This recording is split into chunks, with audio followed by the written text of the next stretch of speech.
Hello প্রিয় বন্ধুরা, কেমন আছো? আশা করি সকলেই ভালো আছো। আবারও চলে আসলাম নতুন একটি গল্প নিয়ে। গল্পটি শেষ পর্যন্ত শুনলে তোমাদের দাঁড়িয়ে যাবে।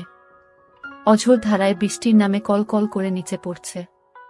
বৃষ্টির সাথে মানুষের অনেক মহব্বত আছে, একটি আকর্ষণ আছে। গম্ভীর হয়ে যায় মন, প্রেমিক প্রেমিকার মন চুয়ে যায় অজানা এক আকর্ষণীয় লোভাতুর চাওয়ায়। আমি 23 বছর বয়সের যুবক। আমার আজ মনটা কেমন করছে। বারান্দায় বসে বসে নিতর দেহে বৃষ্টির খেলা দেখছি। মন জুড়ে চিনচিন করছে, বড়ই একা লাগছে। কিছু একটা আমার নেই, আমার কিছু একটা চাই। ভাইয়া, কি করছিস? আমি হম্বিতম্বি করে চেয়ে দেখি আকাশি নীল টি শার্ট পরে আমার গা ঘেঁষে দাঁড়িয়ে আছে আমার ছোট বোন কান্তা। আমি মুখ তুলে বলে বসে আছি। বৃষ্টি দেখছি। তা আমি দেখছি ভাইয়া, কিন্তু তোমাকে খুব বিষণ্ণতা, একাকিত্বের ভেতর ডুবে থাকা মনে হচ্ছে। তোমাকে আমি অনেকবার বলেছি জলি আপার আহ্বানে সাড়া দাও। জলি আপা তোমার জন্য পাগল। দুইজনে বসে বৃষ্টির খেলা দেখতে খুব মজা পাবে। কান্তা আমার 2 বছরের ছোট, ভীষণ চটপটে হাসি খুশি মেয়ে। পাতলা গড়নের লিকলিকে শরীর, যেমন সুন্দরী তেমন লেখাপড়াতেও খুব ভালো। আমি জীবনেও কান্তার সাথে কথায় জয়ী হতে পারি না। কান্তা কথার সাথে কথা মিলিয়ে খুব সাবলীলভাবে কাবু করে দেয়। আমাদের মাঝে খুব মিল। ভাই বোনের সম্পর্ক হলেও তুই তুকারি সম্পর্ক। বাহিরে গেলে কেউ বুঝতেই পারে না যে আমরা ভাই বোন, সবাই মনে করে বন্ধু। কান্তা জলিকে খুব ভালোবাসে, তাই কান্তার আশা আমি জলির সাথে প্রেম করি। জলিও অনেকদিন যাবৎ আমার সাথে সম্পর্ক করতে চেষ্টা করে যাচ্ছে। আমি প্রায় 1 বছর নেশায় আসক্ত ছিলাম। কান্তার কারণেই আমি সেখান থেকে ফেরত এসেছি। কান্তা আমাকে খুব ভালোবাসে। মা আমার নারী আন্দোলন করে, যা আমার পছন্দ নয়। নিজেকে প্রচার আর প্রসার করায় আম্মা খুব ভালোবাসে, তাই নিজের টাকা খরচ করে আন্দোলন করে, কিন্তু নিজের অনেক ভুল নিজেই দেখে না। সন্তানের উপর অধিকার আছে, তবে তাদের দেখার সময় উনার নাই। আমরা ভাই বোন ছোট থেকেই কেয়ার করি না আম্মাকে। আব্বা খুব ব্যস্ত ব্যবসায়ী মানুষ। তিনি আমাদেরকে টাকা দিলেই সব দায়িত্ব শেষ, এমন ধারণা পোষণ করেন। দেশ বিদেশ ঘুরে বেড়ায়। মা বাবার মধ্যে তেমন কেমিস্ট্রি আছে বলেও মনে হয় না।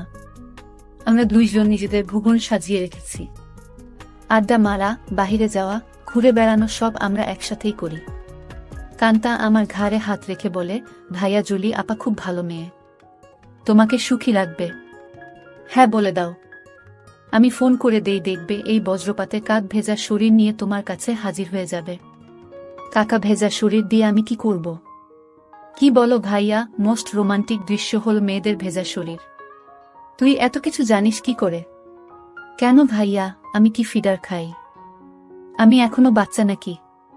তুই কি কারোর জন্য ভিজিস নাকি? ভাইয়া, সিরিয়াল আছে না? তুমি শুরু করলে আমি চেষ্টা করতাম। তোমার জন্যই আমি কিছু করতে পারছি না। তোরে কে বাধা দিচ্ছে? যা খুশি করো।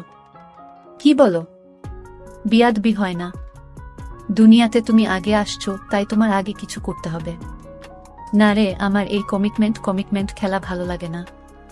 মা বাবার আচরণ দেখে এই খেলার প্রতি মন নেই। ভাইয়া, সেটা তাদের ব্যাপার। তাই বলে কি আমরা সেটা দেখে এখন নিজেদের কষ্ট দেব? ওদের মাঝে ভালোবাসা ছিল, আর সেটার প্রমাণ তুমি আর আমি। বাবা গরিব ছিল, তাই টাকার অভাব দূর করতেই টাকার প্রতি আগ্রহ বেশি। আম্মা আব্বার জন্য ঠিক নয়, তাই বলে কি আমরা ভুল করব? এত কিছু ভাবিস কি করে? তোর কেউ থাকলে বলো, বিয়ে দিয়ে দেই। ভাইয়া, আমি তোমার চিন্তা করি। তুমি এত হ্যান্ডসাম একজন মানুষ, আর তোমার গার্লফ্রেন্ড নাই। কি করে হয়?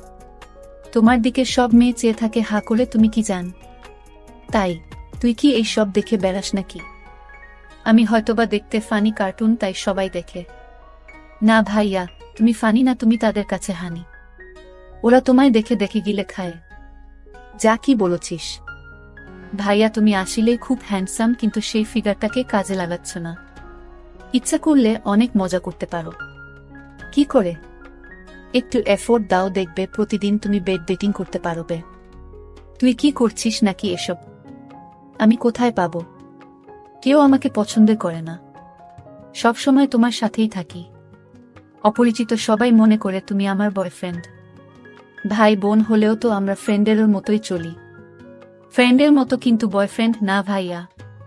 তবে তুমি আমার ভাইয়া না হলে জোর করে হলেও তোমাকে বয়ফ্রেন্ড বানিয়ে নিতাম। যে কোনো মেয়ে তোমার জন্য পাগল হবে ভাইয়া, বলে আমার পেছন থেকে আমার গলা পেঁচিয়ে ধরে। আমি বাধা না দিয়ে বসে থাকি, আর কান্তা আমার বুকে হাত বুলিয়ে দিয়ে বলছে, জলি আপা তোমার এই সুটাম দেহের পাগল ভাইয়া, হাত বাড়িয়ে দাও, এনজয় করো। কান্তার হাত যেন থামছেই না। আমার শরীরে তৈরি হচ্ছে এক ধরনের কেমিস্ট্রি। চোখ বন্ধ হয়ে আসছে আরামে। আমি হাত ধরে ছাড়ানোর চেষ্টা করে বলি, কিরে তোর কি হয়েছে? তুই কি জলি হয়ে গেছিস নাকি? যেভাবে হাত দিচ্ছিস যেন তুই নিজেই জলি। কেন ভাইয়া, আমাকে কি জলি আপা মনে হচ্ছে? আমি তো জলি আপারও মতো না। কে বলছে? তুই অনেক সুন্দরী। কে আছে তোর মতো এত সুন্দর? আমি যদি তোমার বোন না হতাম, তুমি কি আমার সাথে প্রেম করতে? অবশ্যই করতাম। তোর মতো রূপবতী রাজকন্যা পাওয়া ভাগ্যের ব্যাপারও। কান্তা চট করে আমার সামনে এসে বসে আমার দুই পায়ের ফাঁকে আমার দিকে চেয়ে থেকে বলে, ধন্যবাদ ভাইয়া, তোমার কাছ থেকে কমপ্লিমেন্ট পেয়ে আমি অনেক খুশি।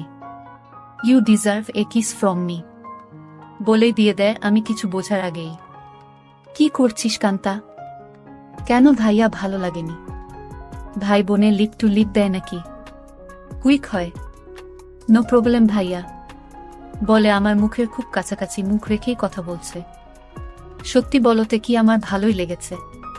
কান্তা যেমন বুঝে গেছে সেটা তাই চট করে বলে উঠে, ইউ এনজয় ইট ভাইয়া। আমার দিকে চেয়ে বলে, সরি ভাইয়া। উঠে দাঁড়িয়ে রুমে চলে যায়।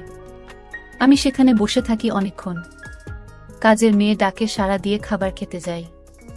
কান্তা আজ খাবে না, তাই আমি একাই খেয়ে রুমে গিয়ে ঘুমিয়ে যাই। কান্তার সাথে আমার দেখা হয় না আজ 2 দিন। লজ্জায় আমিও দেখা করার ইচ্ছা করিনি, কিন্তু আজ আমাদের নানিকে দেখতে যাওয়ার কথা এবং খালাতো ভাইয়ের বিয়ের ব্যাপারে আমাদের অনুষ্ঠানের পরিকল্পনা নিয়ে সকল আত্মীয় স্বজন নিয়ে মিটিং আছে সন্ধ্যায় খালার বাসায়।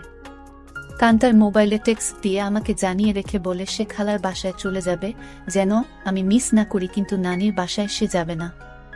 আমি নানির বাসা থেকে খালার বাসায় গিয়ে দেখি সবাই বসে আছে। আমাদের মিটিং শেষ করে রাত 12। একটা হোভার ডেকে বাসায় আসি। প্রায় সবাই গাড়ি নিয়েছিল, কিন্তু কান্তা কারো লিফট নিতে নারাজ। বাসায় এসে যার যার রুমে চলে যাই। আম্মা জানতে চাইল মিটিং কেমন হলো এবং আমরা কি করব। আমরা দুইজনই কালকে বলবো বলে বিদায় নিই। আম্মা শুধু বলল, আগামীকাল আমরা কক্সবাজার যাব, তোরা কি যেতে চাস নাকি? আমি বললাম না। কান্তা জবাব না দিয়ে চলে যায়। আব্বা আম্মা দুপুরের ফ্লাইটে কক্সবাজার চলে গেলে আমি আর কান্তা বাসায় বসে আছি। তখন কান্তা বলে, ভাইয়া চলো আজ আমরা বাহিরে ডিনার করি। আমি রাজি হতেই কান্তা ধন্যবাদ দিয়ে কাজের মেয়েকে বলে, আমরা রাতে খাবো না আজ, তুই ইচ্ছা করলে ছুটি নিতে পারিস, কালকেও আমরা থাকবো না। আমাদের আগেই কাজের মেয়ে চলে যায় তার স্বামীর বাসায়। আমরা বিকালে বাহির হই ডিনারের জন্য। কান্তা ইচ্ছা করে খুব সুন্দর একটা ড্রেস পরে। দেখতে খুব সুন্দর লাগছিল। ড্রেস দেখে কেউ বলবে না আমি তার ভাই। ভাইয়ের সাথে ডিনার করতে যাচ্ছে। কান্তার চেয়ে থাকা যেন আমার ভালো লাগছে না। কি যেন সে বলতে চায়, কি যেন লুকিয়ে আছে কান্তার ভেতরে। ভাইয়া তুই আমার প্রতি রেগে আছিস? সেটা কিন্তু একটা ফান ছিল, কেমন করে যেন একটু বেশি হয়ে গেল, তাই না? সরি ভাইয়া, বাদ দে সেই কথা। আমরা তো ভাই বোন, কিন্তু বন্ধু বটে। আমরা ডিনার করে রাত 10টায় আমরা বাসায় চলে আসি। কান্তা ড্রেস চেঞ্জ করে নিচে টিভি দেখতে আসলে দেখে আমি বসে আছি। ভাইয়া চেঞ্জ করে আস, মুভি দেখব। আগামীকাল কয়েকজনকে ডেকে নিয়ে পার্টি দেব। কি বলো? বেশি না, তুই যাকে ইচ্ছা বলে দিস আসতে। আমি রাজি, যেন ওসব জিনিস না আনে। আমি একটা শর্ট পরে নিচে এসে একটা হিন্দি মুভি দেখছি। কান্তাও শর্ট পরা। মা বাবা না থাকলে আমরা প্রায় সময়ই তা পড়ি। অনেকক্ষণ কান্তা কোনো কথাই বলেনি। অন্য সময় মুভি পছন্দ না হলে বা সাউন্ড বেশি কম নিয়ে ঝগড়া করে। আমি প্রথম কথা বলি, কিরে কান্তা কফি খাবি? দাঁড়াও ভাইয়া, আমি বানিয়ে নিয়ে আসি, বলে কিচেনে চলে যায় এবং কেটলিতে পানির সুইচটা দিয়ে অপেক্ষা করে। আমিও গিয়ে পাশে দাঁড়াই আর বলি, তোর মন খারাপ নাকি? কিছু তো বল। না ভাইয়া, আমার সেই ভুলের জন্য খারাপ লাগছে। কি যে বলিস, কি হয়েছে? আমি কিছু মনে করি নাই। ভালোই লেগেছে। ভালোই লেগেছে কথাটা বললাম কারণ কানটা যেন সহজ হয় একটু। তোমার ভালো লেগেছে? তা আমি তখনই বুঝেছিলাম। কফি নিয়ে আমরা সোফায় পাশাপাশি বসে টিভি দেখছি। কান্তা আমার গাড়ে মাথা রেখে বলে, ভাইয়ে তুমি আম্মা আব্বাকে বলে আমাকে বিয়ে দিয়ে দাও। এত তাড়াতাড়ি বিয়ে করতে চাস কেন? আমি, না ভাইয়া, তুমিও করো। আমাদের তো আর লেখাপড়া করে চাকরি করতে হবে না। তাহলে এনজয় করি। কি বলো? দেখলে না তুমি আমার সাথেই কি মজা পাইলে। ভাবি হলে তো আরো পেতে নাকি? কেন? ভাবির কি দুইটা মুখ, আলাদা মজা লাগতো। আরে না ভাইয়া, মুখ একটা, জিহবা একটা ছাড়াও মজা লাগার আরো জায়গা আছে। আর সেদিন তুমি আমাকেই ভাবি মনে করে তোমার হাত অন্য জায়গারও খুঁজেছিল।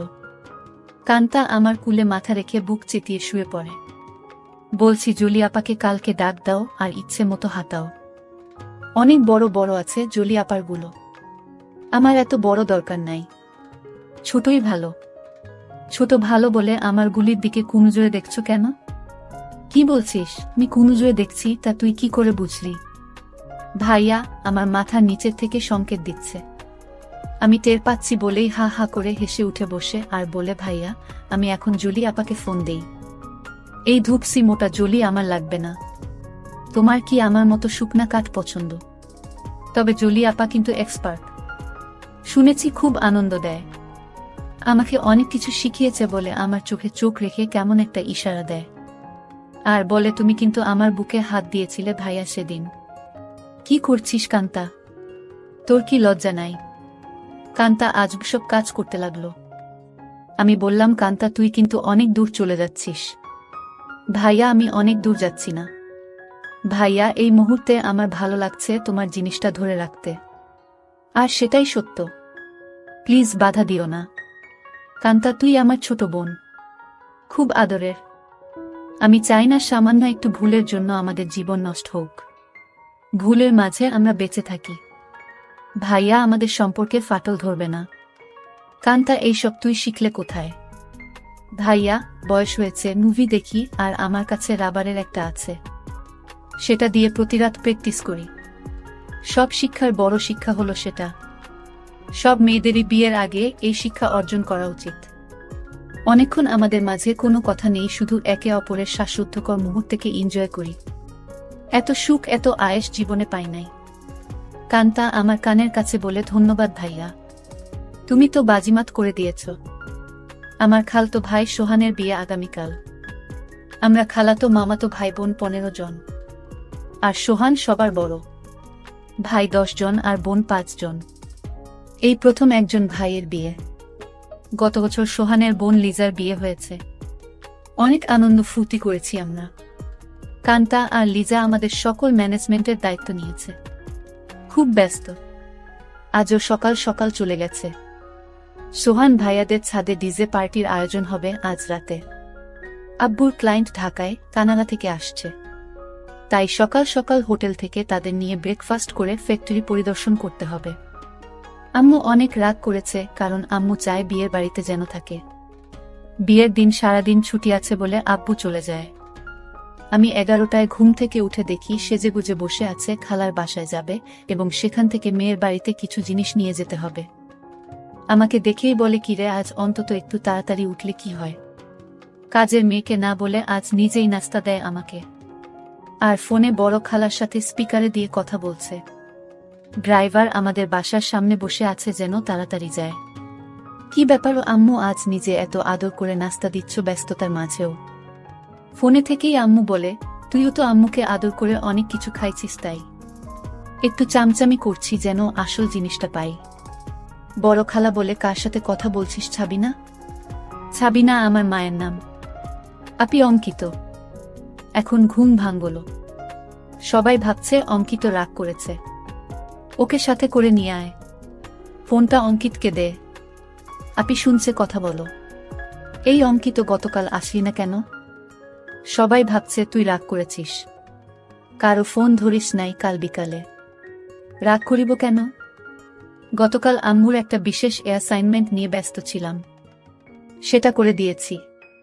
তাই আম্মু আজ খুব খুশি। 2টার আগেই চলে যাব খালা। আমার নাস্তা শেষ হতেই আম্মু এসে বলে, এই অঙ্কিত, আমরা আবার কখন করব সেটা ভেবেছিস? এত ব্যস্ত হচ্ছ কেন? এই 3 দিন আমরা খুব ব্যস্ত থাকব। ওমা 3 দিন? ড্রাইভার বাহিরে বসে আছে।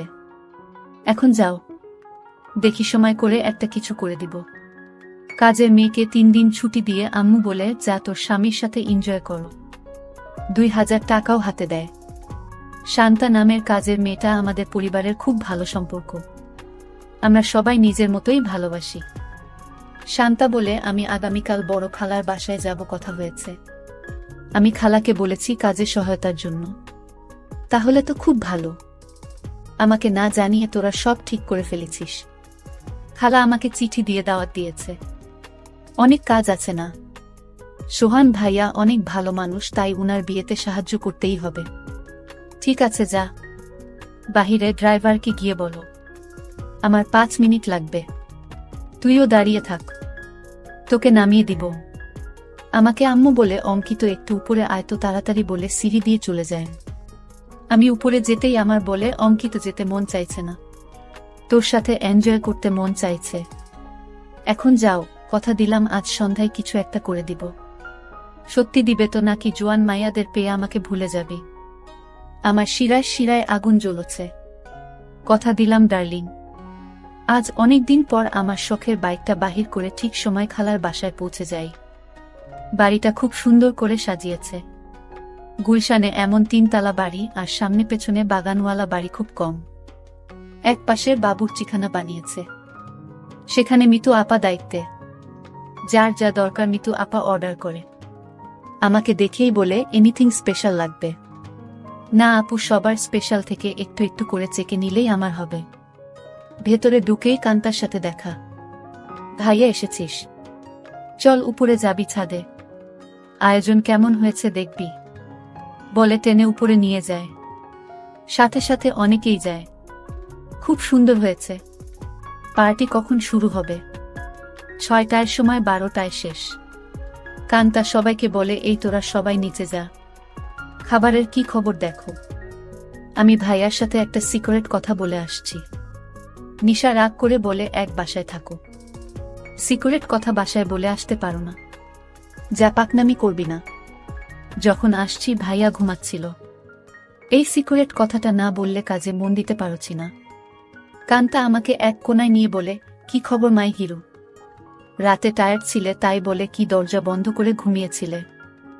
সকাল থেকে ছটপট করেছি, জানি তুই ডিস্টার্ব করবি তাই বন্ধ করে দিয়েছিলাম ভালো ঘুমের জন্য। ভাইয়া, আমরা 1 বোতল শরাব নিয়ে আসছি, রাতে খাবো। খাবি নাকি? দেখা যাক। কান্তা মুচকি হাসি দিয়ে চলে যায়। জমে উঠেছে আমাদের ডিজে পার্টি। সোহানের চোখে মুখে আনন্দ। 3 বছরের প্রেমিকা তিন্নি বউ হয়ে ঘরে আসছে। মা বাবা ভাই বোন বন্ধু বান্ধব মিলিয়ে প্রায় 15 জন মানুষ ছাদে খাচ্ছে, গল্প করছে, মিউজিক শুনছে, ড্যান্স করছে। আমার কাছে এই সব আনন্দ খুব বাড়াবাড়ি মনে হচ্ছে। অযথা টাকা পয়সা নষ্ট। দেশে অনেক গরিব আছে, সেই দিকে খেয়াল রাখা উচিত আমাদের।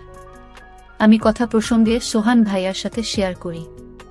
সোহান ভাইয়া উঠে দাঁড়িয়ে মাইকের কাছে চলে যায় এবং মাইক হাতে নিয়ে বলে, লেডিস অ্যান্ড জেন্টস, আমার ছোট ভাই অঙ্কিত এইমাত্র আমাকে বলল ওর কাছে এই পার্টি খুব বাড়াবাড়ি মনে হচ্ছে। অযথা আমরা টাকা পয়সা খরচ করছি। অঙ্কিতের কথাটা আমার ভালো লেগেছে। আমি আমার ব্যক্তিগত ফান্ড থেকে 5 লক্ষ টাকা আমার খালা ছাবিনার মাধ্যমে গরিব অসহায় মহিলাদের সাহায্য করব। সবাই হাত তালি দিয়ে সোহান ভাইয়ার চেয়ে আমাকেই বেশি ধন্যবাদ জানায়। আম্মু আমার কাছে এসে বলে, অনেক খুশি হয়েছি। আরও বেশ কয়েকজন এই ফান্ডে দান করেন। প্রায় 30 লক্ষ টাকার প্রমিস হয়। আম্মু মাইকে গিয়ে সবাইকে ধন্যবাদ জানিয়ে বলে, কি করে সঠিকভাবে এই ফান্ড ভালো কাজে ব্যবহার হয় সেই জন্য অঙ্কিত সোহান আমার সাথে কাজ করবে। সোহান ভাইয়া আমাকেই দায়িত্ব দিয়ে দেয় যেন আম্মুর সাথে কাজটা সঠিকভাবে করি। আম্মু আবার আমার কাছে এসে বলে, আর দেরি সহ্য হচ্ছে না। আম্মু, পাগল নাকি তুমি? কান্তা আমাদের পাশে এসেই বলে, কি খবর ভাইয়া?